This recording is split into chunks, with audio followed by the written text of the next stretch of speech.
Hello नमस्कार, मैं doctor Rajneesh Kumar आप सभी का एक बार फिर से हार्दिक स्वागत करता हूं। आज के वीडियो लेक्चर में हम बात करेंगे आचार्य रामचंद्र शुक्ल की दृष्टि में मैथिली शरण गुप्त के ऊपर। और पूरे वीडियो लेक्चर में ये देखने का प्रयास करेंगे कि आचार्य शुक्ल ने मैथिली शरण गुप्त और उनकी रचनाओं का मूल्यांकन कैसे किया है। तो जब आप आचार्य रामचंद्र शुक्ल का हिंदी साहित्य का इतिहास पढ़ने जाएंगे तब आप देखेंगे कि इसका जिक्र आधुनिक काल प्रकरण 3 काव्यखंड नई धारा द्वितीय उत्थान के अंतर्गत किया गया है और मैथिली शरण गुप्त को चौथे नंबर पर आचार्य शुक्ल ने प्रस्तुत किया है। हालांकि जिस प्रकार से हमने हरिऔध पर बातचीत किया था कि दो जगहों पर इनका उल्लेख किया गया है, उसी तरीके से बाबू मैथिली शरण गुप्त का भी उल्लेख आचार्य शुक्ल दो जगह करते हैं। अगर आप सभी के पास किताब होगी तो आप जाकर इसको चेक भी कर सकते हैं। तो चलते हम बात करते हैं कि मैथिली शरण गुप्त को किस तरीके से शुक्ल जी देखते हैं। मैथिली शरण गुप्त का जिक्र करते हुए लिखते हैं कि सरस्वती का संपादन द्विवेदी जी के हाथ में आने के प्रायः 3 वर्ष पीछे संवत 1963 से बाबू मैथिली शरण गुप्त की खड़ी बोली की कविताएं उक्त पत्रिका में निकलने लगी और उनके संपादन काल तक बराबर निकलती रहीं। तो यहाँ पर आप तथ्य देख रहे हैं, सरस्वती पत्रिका महावीर प्रसाद द्विवेदी और संवत में दिया गया है। इसको आप ईस्वी में कन्वर्ट कर सकते हैं -57 करके, तो तुरंत ईस्वी पता चल जाएगा। बताया जा रहा है कि जब द्विवेदी जी सरस्वती पत्रिका का संपादन कर रहे थे उसके 3 वर्ष बाद मैथिली शरण गुप्त खड़ी बोली में कविताएं लिखना शुरू किए और उनकी कविता उस पत्रिका में छपना शुरू हो गई। और जब तक महावीर प्रसाद द्विवेदी संपादन करते रहे तब तक मैथिली शरण गुप्त की कविताएं छपती रहीं। यानी कि अगर देखा जाए तो सन 1903 ईस्वी से लेकर 1920 तक महावीर प्रसाद द्विवेदी सरस्वती पत्रिका का संपादन करते हैं। उसमें से यदि हम 1905 से लें और 1920 तक इसको देखें तो लगभग 15 वर्षों तक मैथिली शरण गुप्त की कविताएं सरस्वती पत्रिका में संपादित होती रहीं। तो इस तथ्य को आपको ध्यान में रखना है। आगे लिखते हैं कि संवत 1966 में उनका रंग में भंग नामक एक छोटा सा प्रबंध काव्य प्रकाशित हुआ, जिसकी रचना चित्तौड़ और बूंदी के राजघरानों से संबंध रखने वाली राजपूती आन की एक कथा को लेकर हुई थी। तो रंग में भंग संवत यहाँ पर दिया गया है। हमने शुक्ल जी के इतिहास ग्रंथ से कोई छेड़छाड़ नहीं किया है, इसलिए आपको ईस्वी में कन्वर्ट करने के लिए तुरंत इसमें से 57 घटाना है। तो 1909 में रंग में भंग उनका एक छोटा सा प्रबंध काव्य प्रकाशित होता है, जिसकी विषय वस्तु चित्तौड़ और बूंदी के राजघरानों से संबंधित है। आगे शुक्ल जी लिखते हैं कि जब से रंग में भंग प्रकाशित हुआ तब से गुप्त जी का ध्यान प्रबंध काव्यों की ओर बराबर रहा और वे बीच बीच में छोटे या बड़े प्रबंध काव्य लिखते रहे। गुप्त जी की ओर पहले पहल हिंदी प्रेमियों का सबसे अधिक ध्यान खींचने वाली उनकी भारत भारती निकली, जिसका प्रकाशन सन 1912 ईस्वी में हुआ था। तो इस कथन को आपको खासतौर से ध्यान में रखना है कि किसका कथन है कि गुप्त जी की ओर पहले पहल हिंदी प्रेमियों का सबसे अधिक ध्यान खींचने वाली उनकी भारत भारती निकली। इसमें यानी भारत भारती में मुसद्दस हाली के ढंग पर भारतीयों की या हिंदुओं की भूत और वर्तमान दशाओं की विषमता दिखाई गई है। भविष्य निरूपण का प्रयत्न नहीं है। यहाँ पर ध्यान में रखने वाली जो चीज है कि जिस मैथिली शरण गुप्त को हम जानते हैं वो भारत भारती की वजह से जानते हैं, जिसका प्रकाशन मैंने बताया सन 1912 में। इसमें मुसद्दस हाली के काव्य शैली को अपनाया गया है, जिसमें भारतीयों की या हिंदुओं की भूत और वर्तमान दशाओं की विषमता दिखाई गई है। भविष्य निरूपण का प्रयत्न नहीं है, ये हमें ध्यान में रखना है। मान लीजिए प्रश्न पूछ लिया जाता है कि भारत भारती में मैथिली शरण गुप्त ने कब कब की विषय वस्तु को दिखाने का प्रयास किया है, भूत, वर्तमान, भविष्य, उपयुक्त सभी। तो ध्यान में रखना है कि भविष्य का निरूपण उन्होंने नहीं किया है। यही मैं आप सभी का ध्यान ले जाना चाह रहा था, बाकी चीजें धीरे धीरे दिमाग में बैठ रही होंगी। आगे शुक्ल जी लिखते हैं, यद्यपि काव्य की विशिष्ट पदावली, रसात्मक चित्रण, वाक वैचित्र्य इत्यादि का विधान इसमें न था, पर बीच में मार्मिक तथ्यों का समावेश बहुत साफ और सीधी सादी भाषा में होने से यह पुस्तक स्वदेश की ममता से पूर्ण नवयुवकों को बहुत प्रिय हुई। भारत भारती की यही खास विशेषता रही कि उसमें स्वदेश की ममता, जो कि उस समय के स्वाधीनता आंदोलन में शामिल होने वाले नवयुवकों को बहुत प्रिय लगी और अपनी तरफ आकर्षित की। हालांकि शुक्ल जी कह रहे हैं कि इसमें काव्य की विशिष्ट पदावली, रसात्मक चित्रण, वाक वैचित्र्य इत्यादि नहीं है। बस कारण यह है स्वदेश की ममता से पूर्ण यह पुस्तक रही है। प्रस्तुत विषय को काव्य का पूर्ण रूप न दे सकने पर भी इसने हिंदी कविता के लिए खड़ी बोली की उपयुक्तता अच्छी तरह सिद्ध कर दी। यानी जो भारत भारती है, भले काव्य का पूर्ण रूप न दे पाई, लेकिन हिंदी कविता के लिए खड़ी बोली के दृष्टिकोण से बहुत ही महत्वपूर्ण रचना सिद्ध हुई। इसी ढंग पर बहुत दिनों पीछे इन्होंने हिंदू लिखा। भारत भारती के बाद इन्होंने हिंदू नाम से एक कविता लिखी। इसको ध्यान में रखिए, मान लीजिए सवाल पूछ लिया जाता है तो तुरंत आपके दिमाग में आना चाहिए मैथिली शरण गुप्त। केशों की कथा, स्वर्ग सहोदर इत्यादि बहुत सी फुटकल रचनाएं इनकी सरस्वती में निकली हैं, जो मंगल घट में संग्रहित हैं। अब यहाँ पर ध्यान में आपको रखना है कविताओं को भी, और एक संग्रह का नाम बताया जा रहा है जिसका नाम है मंगल घट। तो अपने दिमाग में बैठा लीजिए कि मंगल घट मैथिली शरण गुप्त का काव्य संग्रह है, जिसमें कुछ फुटकल रचनाएं शामिल हैं, केशों की कथा, स्वर्ग सहोदर इत्यादि। आगे शुक्ल जी लिखते हैं कि प्रबंध काव्यों की परंपरा इन्होंने बराबर जारी रखी। अब तक ये 9-10 छोटे बड़े प्रबंध काव्य लिख चुके हैं, जिनके नाम हैं रंग में भंग, जयद्रथ वध, विकट भट्ट, पलासी का युद्ध, गुरुकुल, किसान, पंचवटी, सिद्धराज, साकेत, यशोधरा। ये 10 यहाँ पर हमने गिनती किए प्रबंध काव्यों की। तो इन प्रबंध काव्यों को बिल्कुल ध्यान में रखिए। पहले तो इनको समझ जाए कि ये सभी क्या हैं, प्रबंध काव्य हैं। कई बार सवाल पूछ लिया जाता है कि ये प्रबंध है या फिर खंड काव्य है। अब आपके दिमाग में ये बात आ रही होगी कि प्रबंध काव्य क्या है या खंड काव्य क्या है।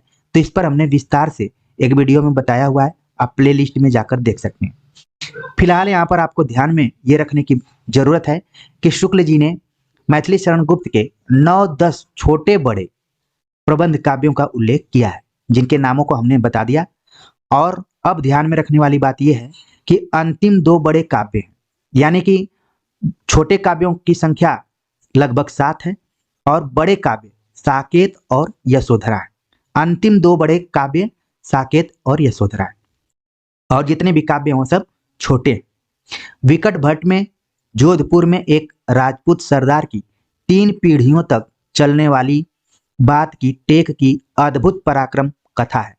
यानी विकट भट्ट को आपको ध्यान में रखना है कि इसमें 3 पीढ़ियों का जिक्र किया गया है, जो कि जोधपुर में एक राजपूत सरदार के परिवार से जुड़ी हुई कहानी है, कथा है। गुरुकुल में सिख गुरुओं के महत्व का वर्णन किया गया है। छोटे काव्यों में जयद्रथ वध और पंचवटी का स्मरण अधिकतर लोगों को है। गुप्त जी के छोटे काव्यों की प्रसंग योजना भी प्रभावशालिनी है और भाषा भी बहुत साफ सुथरी है। तो विषय वस्तु इन कविताओं का जरूर अपने ध्यान में रखिए, और जो भी तथ्य नया लगे उसको नोट करते जाइए। आगे लिखते हैं कि वैतालिक की रचना उस समय हुई जब गुप्त जी की प्रवृत्ति खड़ी बोली में गीत काव्य प्रस्तुत करने की ओर भी हो गई। यानी कि शुरू में खड़ी बोली में कविताएं लिख रहे थे, लेकिन फिर गीत काव्य भी लिखने का प्रयास किया, जिसका उदाहरण है वैतालिक। यद्यपि गुप्त जी जगत और जीवन के व्यक्त क्षेत्र में ही महत्व और सौंदर्य का दर्शन करने वाले तथा अपने राम को लोक के बीच अधिष्ठित देखने वाले कवि हैं, पर तृतीय उत्थान में छायावाद के नाम से रहस्यात्मक कविताओं का कलरव सुन इन्होंने भी कुछ गीत रहस्यवादियों के स्वर में गाए जो झंकार में संग्रहित है। तो यहाँ पर इस तथ्य को ध्यान में रखना है कि गुप्त जी कई रचनाएं लिखे जो कि राम के जीवन पर आधारित है। खासतौर से साकेत की बात की जाए तो उर्मिला, यानी कि वो भी एक तरीके से राम के परिवार से ही जुड़ा हुआ है। लेकिन दूसरी तरफ गुप्त जी के ऊपर छायावाद का भी हल्का फुल्का प्रभाव दिखाई पड़ता है, जिसके वजह से वे भी रहस्यात्मक कविताओं को लिखने का एक प्रयोग करते हैं और उस काव्य संग्रह का नाम है झंकार। तो आपको बस इतना ध्यान में रखना है कि झंकार किसकी रचना है और इसमें किस तरीके की कविताएं शामिल की गई हैं जो कि रहस्यात्मक हैं। बस इतना ही ध्यान में रखना है। बाकी अगर सवाल पूछा जाए कि क्या गुप्त जी रहस्यात्मक कविताएं भी लिखी हैं, तो आपका जवाब होगा कि हाँ, उन्होंने लिखी हैं। और कौन सी कविता संग्रह है? झंकार। झंकार से रिलेटेड ही एक झरना नाम की रचना है जो कि अलग कवि की है। आप चाहें तो कमेंट करके बता सकते हैं कि वो किसका है। तो झंकार और झरना में कंफ्यूजन आपको नहीं होना है, याद करके रखिए। आगे शुक्ल जी लिखते हैं कि रहस्यात्मक कविताओं लिखने के बाद जो गुप्त जी हैं पर असीम के प्रति उत्कंठा और लंबी चौड़ी वेदना का विचित्र प्रदर्शन गुप्त जी की अंतः प्रेरित प्रवृत्ति के अंतर्गत नहीं, काव्य का एक मार्ग चलता देख ये उधर भी जा पड़े। मतलब इनकी कोई खास विशेषता ये नहीं थी, बस इन्होंने भी प्रयोग के तौर पर इस तरीके की रचना की। आगे जिस पर हम बातचीत करने जा रहे हैं उसमें से एक कविता जो कि आपके सिलेबस में यानी कि यूजीसी नेट में लगी हुई है, और दूसरा जो प्रबंध काव्य है ये कई यूजी और पीजी के सिलेबस में भी लगा हुआ है। तो साकेत और यशोधरा मैथिली शरण गुप्त के दो बड़े प्रबंध हैं, ये बिल्कुल आपको ध्यान में रखना है। लिखते हैं कि दोनों में उनके काव्यत्व का तो पूरा विकास दिखाई पड़ता है, पर प्रबंधत्व की कमी है। काव्यत्व के दृष्टिकोण से, कविता के दृष्टिकोण से ये दोनों रचनाएं पूरी विकसित दिखाई पड़ती हैं, लेकिन अगर प्रबंध काव्य के दृष्टिकोण से देखें तो इनमें थोड़ी कमी दिखाई पड़ती है। इस कथन को ध्यान में रखिए कि आचार्य रामचंद्र शुक्ल का है। आगे भी लिखते हैं कि बात यह है कि इनकी रचना उस समय हुई जब गुप्त जी की प्रवृत्ति गीत काव्य या नए ढंग के प्रगीत मुक्तकों की ओर हो चुकी थी। साकेत की रचना तो मुख्यतः इस उद्देश्य हुई कि उर्मिला काव्य की उपेक्षिता न रह जाए। और बाकी स्टोरी आप जानते हैं कि रविन्द्रनाथ टैगोर की एक निबंध से महावीर प्रसाद द्विवेदी प्रभावित हुए और उन्होंने मैथिली शरण गुप्त को ये एक निर्देश दिया कि आप भी उपेक्षित महिलाओं पर एक कोई महाकाव्य लिखिए। तो इन्होंने साकेत नाम से रचना की है। यहाँ पर शुक्ल जी का मानना है कि साकेत की रचना गुप्त जी जो उन्होंने किया है मुख्यतः इस उद्देश्य से हुई है कि उर्मिला काव्य की उपेक्षिता न रह जाए, उसको भी जगह मिले। पूरे 2 सर्ग 9 और 10 उसके वियोग वर्णन में खप गए। वैसे आप देखेंगे पाठ्यक्रमों में 9वें सर्ग को ही ज़्यादातर पढ़ने का मौका मिलता है, लेकिन यहाँ पर बताया गया है कि 9 और 10 दोनों सर्ग वियोग वर्णन पर आधारित है। इस वियोग वर्णन के भीतर कवि ने पुरानी पद्धति के आलंकारिक चमत्कार पूर्ण पद्य तथा आजकल की नई रंगत की वेदना और लाक्षणिक वैचित्र वाले गीत दोनों रखे हैं। बार बार यहाँ पर आप देख रहे हैं कि आचार्य रामचंद्र शुक्ल मैथिली शरण गुप्त को दिखा रहे हैं कि वो कहीं न कहीं छायावाद से जरूर प्रभावित है, क्योंकि छायावाद में आप देखेंगे कि वेदना के लिए महादेवी वर्मा और छायावादी जितने भी कवि हैं वो लाक्षणिक शैली के लिए जाने जाते हैं। तो यहाँ पर भी दिखाई पड़ रहा है, क्योंकि साकेत की आप रचना देखेंगे तो सन 1931 में हुई थी, लेकिन इसको लिखने का काम 1914-15 से ही शुरू हो गया था और लगभग 15-16 साल लगे थे इसको लिखने में। तो यहाँ पर शुक्ल जी यही बताना चाह रहे हैं कि जो भी वियोग वर्णन किया गया है इसमें कवि ने पुरानी पद्धति के आलंकारिक चमत्कार पद्य को तो शामिल किया है, और आजकल की जो नई रंगत की वेदना और लाक्षणिक वैचित्र वाले गीत दोनों का इसमें समावेश किया गया है। आगे बहुत ही महत्वपूर्ण यहाँ पर तथ्य है कि काव्य का नाम साकेत रखा गया है जिसका तात्पर्य यह है कि इसमें अयोध्या में होने वाली घटनाओं और परिस्थितियों का ही वर्णन प्रधान है। कई बार साकेत का अर्थ भी पूछ लिया जाता है और इसका अर्थ है अयोध्या। और साकेत शब्द जो है वो पाली भाषा का शब्द है। ये भी सवाल परीक्षाओं में पूछा जा चुका है, तो इस पॉइंट को ध्यान में रखिए। आगे लिखते हैं कि राम के अभिषेक की तैयारी से लेकर चित्रकूट में राम भरत मिलन तक की कथा 8 सर्गों तक चलती है। उसके उपरांत 2 सर्गों तक उर्मिला की वियोगावस्था की नाना अंतर्वृत्तियों का विस्तार है, जिसके बीच बीच में अत्यंत उच्च भावों की व्यंजना है। सूरदास की गोपियां वियोग में कहती हैं कि मधुबन तुम कत रहत हरे, विरह वियोग श्याम सुंदर के काहे न उकठ परे। तो यहाँ पर सूरदास का भी उल्लेख कर रहे हैं विरह वर्णन के संदर्भ में, और इसकी तुलना उर्मिला से करते हुए कहते हैं कि सूरदास की गोपियां जहाँ कहती हैं कि हे मधुबन तुम क्यों हरे भरे दिखाई पड़ रहे हो, अगर कृष्ण नहीं है तो तुमको भी सुख जाना चाहिए। विरह वियोग श्याम सुंदर के काहे न उकठ परे, तुम भी सूख कर उकठ जाना। जैसे आप देखे होंगे पेड़ पौधे जो कि सूख कर जड़ से ही नीचे गिर जाते हैं। तो यहाँ पर आप देखिए कवि की कल्पना क्या है, जो कि गोपियों के माध्यम से प्रस्तुत की गई है। लेकिन लिखते हैं कि पर उर्मिला कहती है रह चीर दिन तू हरी भरी, बढ़ सुख से बढ़ सृष्टि सुंदरी। यहाँ पर थोड़ा सा उर्मिला अलग ढंग से अपनी व्यथा को प्रस्तुत कर रही है। प्रेम के शुभ प्रभाव से उर्मिला के हृदय की उदारता का भी प्रसार हो गया है। वियोग की दशा में प्रिय लक्ष्मण के गौरव की भावना उसे संभाले हुए है।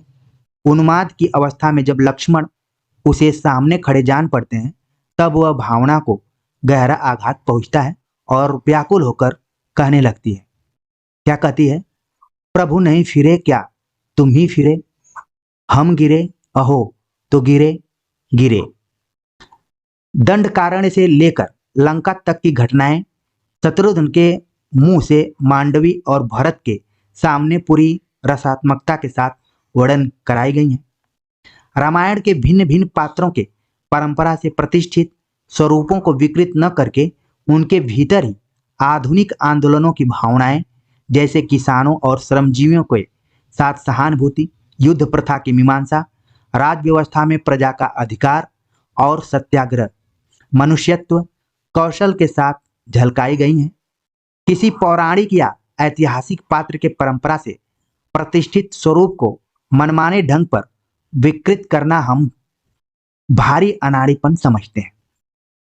तो ये देख रहे हैं आपकी एक लंबा कथन है जो कि रामायण के संदर्भ में बताते हुए कहते हैं कि भिन्न भिन्न पात्रों के परंपरा से प्रतिष्ठित स्वरूपों को विकृत न करके उनके भीतर ही आधुनिक आंदोलनों की भावनाएं, जैसे किसान श्रमजीवी के साथ युद्ध, राज व्यवस्था, सत्याग्रह, यानी कि उस समय का जो समय है, यानी कि स्वाधीनता आंदोलन का समय है, उसका भी प्रभाव कहीं न कहीं यहाँ पर जोड़ा हुआ है।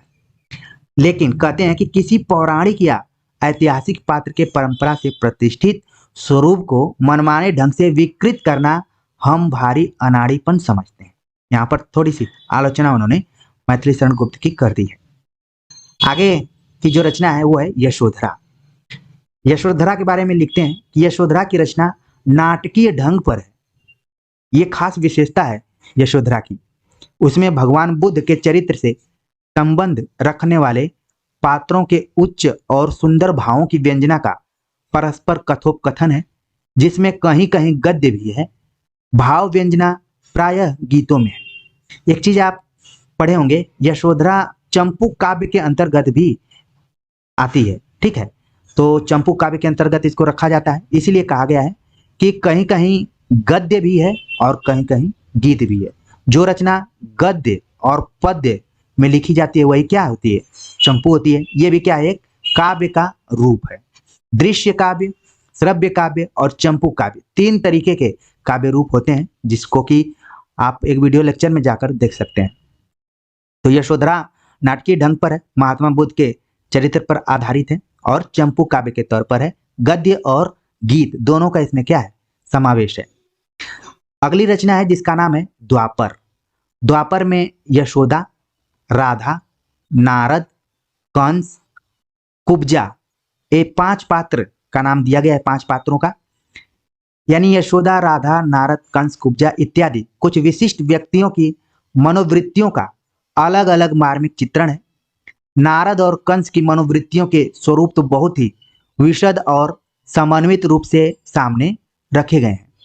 तो द्वापर को जरूर ध्यान में रखिए कि इसमें अलग अलग पात्रों की मार्मिक स्थिति का, खासतौर से मनोवृत्ति का चित्रण किया गया है। आगे कुछ और रचनाएं गुप्त जी की, जिसमें अनग, तिलोत्तमा, चंद्रहास नामक 3 और छोटे छोटे पद्य बद्ध रूपक भी लिखे गए हैं। तो इनको रूपक का यहाँ पर रूपक का दर्जा दिया गया है, अनग, तिलोत्तमा, चंद्रहास इत्यादि का। अनग में कवि ने लोक व्यवस्था के संबंध में उठी हुई आधुनिक भावनाओं और विचारों का अवस्थान प्राचीन काल के भीतर ले जाकर किया है। वर्तमान किसान आंदोलन का रंग प्रधान है।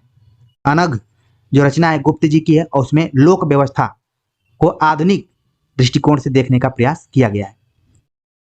अब आगे जो कथन है वो काफी इंपॉर्टेंट है। जो विद्यार्थी अभी तक धैर्य बनाकर पूरे लेक्चर्स को सुन रहे होंगे और अपने लिए सुन रहे होंगे, अब शुक्ल जी लिखते हैं गुप्त जी के बारे में कि गुप्त जी की प्रतिभा की सबसे बड़ी विशेषता है कालानुसरण की क्षमता, अर्थात उत्तरोत्तर बदलती हुई भावनाओं और काव्य प्रणालियों को ग्रहण करते चलने की शक्ति। यह कथन किसका है? तुरंत आपके दिमाग में आएगा कि आचार्य रामचंद्र शुक्ल का है। गुप्त जी की सबसे बड़ी विशेषता है कालानुसरण, यानी देश काल वातावरण के हिसाब से काव्य की रचना करना। जब जरूरत पड़ती है तो भारत भारती लिखते हैं, जब जरूरत पड़ती है तो साकेत लिखते हैं, यशोधरा लिखते हैं, किसान लिखते हैं, रंग में भंग लिखते हैं। तमाम तरीके की रचनाएं हैं वो काल के अनुसार ही लिखते हैं। इस दृष्टि से हिंदी भाषी जनता के प्रतिनिधि कवि ये निसंदेह कहे जा सकते हैं। ये कथन ध्यान में रखिए, पूछा जा सकता है कि किसके संदर्भ में ये बात कही गई है कि इस दृष्टि से हिंदी भाषी जनता के प्रतिनिधि कवि ये निसंदेह कहे जा सकते हैं, यानी मैथिली शरण गुप्त निसंदेह कहे जा सकते हैं हिंदी भाषी जनता के प्रतिनिधि कवि। भारतेंदु के समय में स्वदेश प्रेम की भावना जिस रूप में चली आ रही थी उसका विकास भारत भारती में मिलता है। इधर के राजनीतिक आंदोलनों ने जो रूप धारण किया उसका पूरा आभास पिछली रचनाओं में मिलता है। सत्याग्रह, अहिंसा, मनुष्यत्ववाद, विश्व प्रेम, किसानों और श्रमजीवियों के प्रति प्रेम और सम्मान, सबकी झलक हम पाते हैं। गुप्त जी की रचनाओं के भीतर 3 अवस्थाएं लक्षित होती हैं। गुप्त जी का मूल्यांकन करते हुए आचार्य शुक्ल 3 अवस्थाओं का जिक्र करते हैं। अब वो 3 अवस्थाएं कौन कौन सी हैं उसे हम देखते हैं। लिखते हैं कि प्रथम अवस्था भाषा की सफाई की है। ध्यान में रखना आपको, यही तीनों अवस्थाएं ऑब्जेक्टिव विकल्प में आ सकती हैं। तो पहली अवस्था है भाषा की सफाई की, जिसमें खड़ी बोली के पद्यों की मसृण बंद रचना हमारे सामने आती है। सरस्वती में प्रकाशित अधिकांश कविताएं तथा भारत भारती इस अवस्था की रचना के उदाहरण हैं। ये रचनाएं काव्य प्रेमियों को कुछ गद्यवत, रूखी और इतिवृत्तात्मक लगती थीं। इनमें सरस और कोमल पदावली की कमी भी खटकती थी। बात यह है कि यह खड़ी बोली के परिमार्जन का काल था।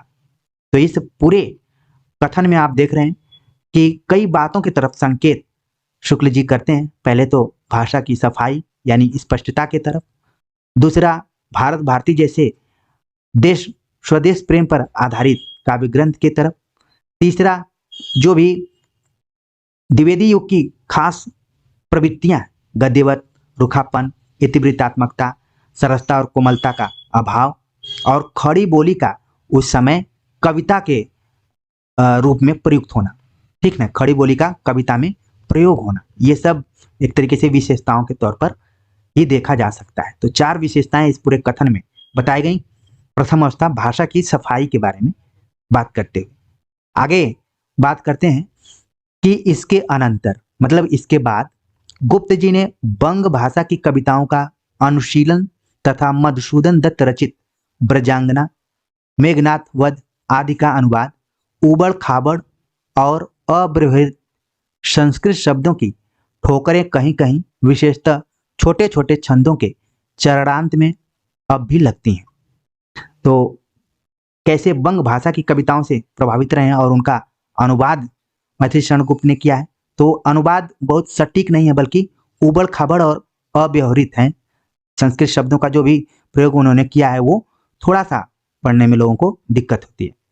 भारत भारती और वैतालिक के बीच की रचनाएं इस दूसरी अवस्था के उदाहरण में ली जा सकती हैं।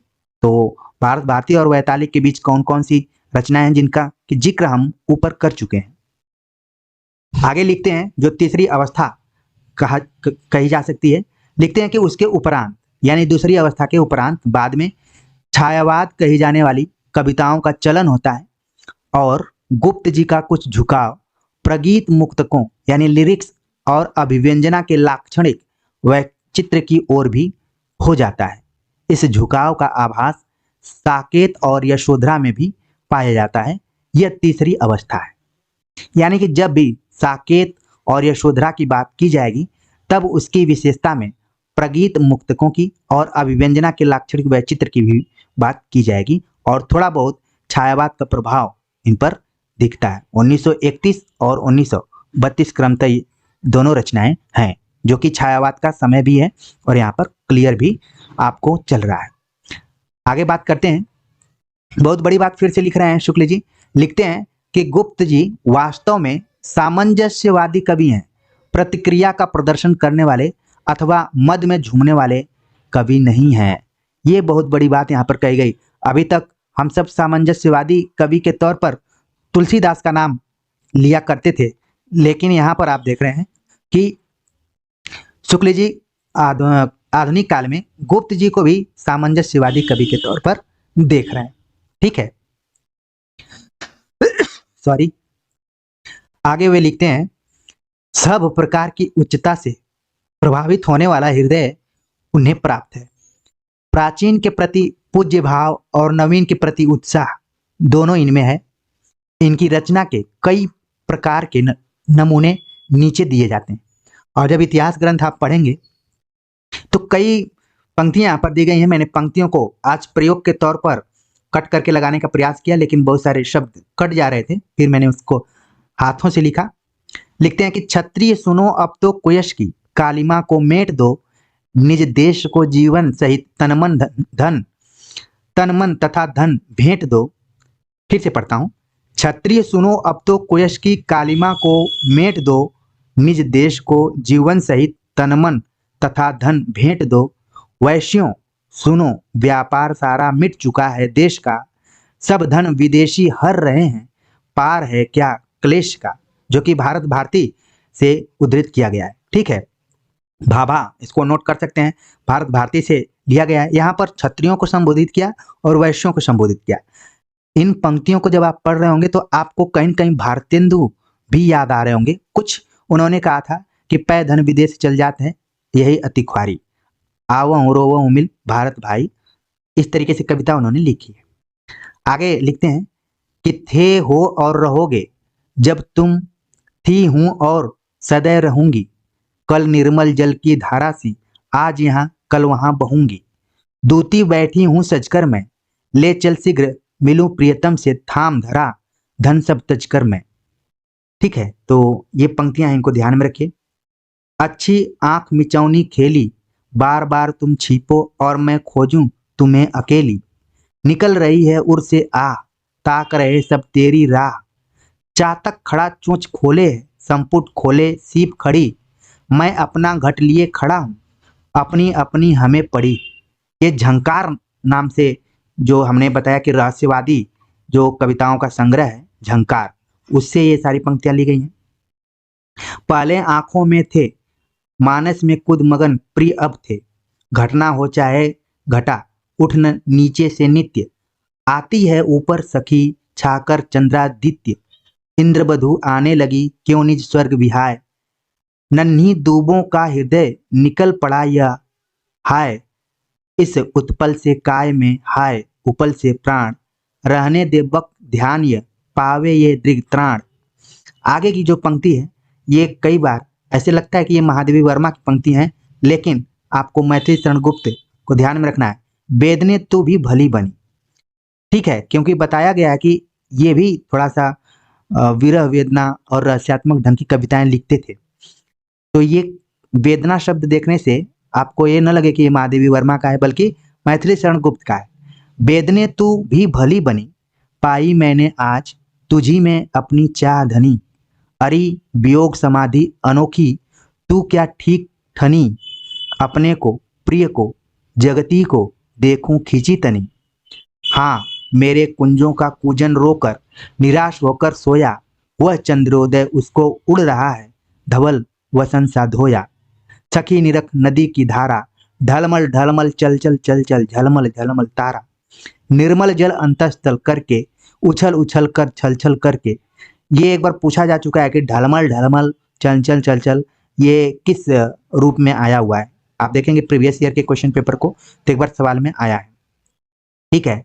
थल थल तर तर के कल कल धर के विखराती है पारा। जैसा कि मैंने बताया कि मैथिली शरण गुप्त को दो जगहों पे उल्लेखित किया गया है, तो एक जगह बहुत ही छोटा सा उल्लेख किया गया है आगे ही इसके, उसमें बताया गया कि गुप्त जी की नक्षत्र निपात सन 1914, अनुरोध सन 1915, पुष्पांजलि 1917, स्वयं आगत 1958, यहाँ पर 98 दिया हुआ है, तो 1918 इत्यादि कविताएं ध्यान देने योग्य है। पुष्पांजलि और स्वयं आगत की कुछ पंक्तियां आगे देखिए, तो इसको इस दृष्टि से आप देखिए कि ये भी रचनाएं मैथिली शरण गुप्त की ही हैं। मान लीजिए पुष्पांजलि आ जाता है तो हमें घबराने की जरूरत नहीं है, ये सब मैथिली शरण गुप्त की बात की कुछ जो छिटपुट रचनाएं हैं वो हैं। कुछ यहाँ पर पंक्तियां दी गई हैं जिनको कि हम ध्यान में रख सकते हैं। मेरे आंगन का एक फूल सौभाग्य भाव से मिला हुआ, श्वासोच्छ्वास से हिला हुआ, संसार बिटप से खिला हुआ, झड़ा पड़ा अचानक झूल झूल, मेरे आंगन का एक फूल। इसी में दूसरी पंक्ति है, तेरे घर के द्वार बहुत हैं, किससे होकर आऊं मैं, सब द्वारों पर भीड़ बड़ी है, कैसे भीतर जाऊं मैं। इसी प्रकार गुप्त जी की और भी बहुत सी गीतात्मक रचनाएं हैं। निकल रही है उर से आ, ताक रहे हैं सब तेरी राह, चातक खड़ा चोंच खोले है, संपुट खोल सीप खड़ी है, मैं अपना घर लिए खड़ा हूं, अपनी अपनी हमें पड़ी। तो ये सारी पंक्तियां आपने देखी, और आचार्य रामचंद्र शुक्ल के दृष्टि में मैथिली शरण गुप्त को हमने विस्तार से देखा। उनकी रचनाओं के दृष्टिकोण से मैथिली शरण गुप्त के ऊपर विशेष जो कथन रहे हैं पंक्तियों के हिसाब से, तो मोटे तौर पर साकेत भारत भारती को भी कवर करने का प्रयास किया। उम्मीद है कि ये सभी लेक्चर या ये सभी बातें आप सभी को अच्छी लगी होंगी। कमेंट्स कर जरूर बताइएगा। मिलते हैं एक नए टॉपिक के साथ, तब तक के लिए नमस्कार।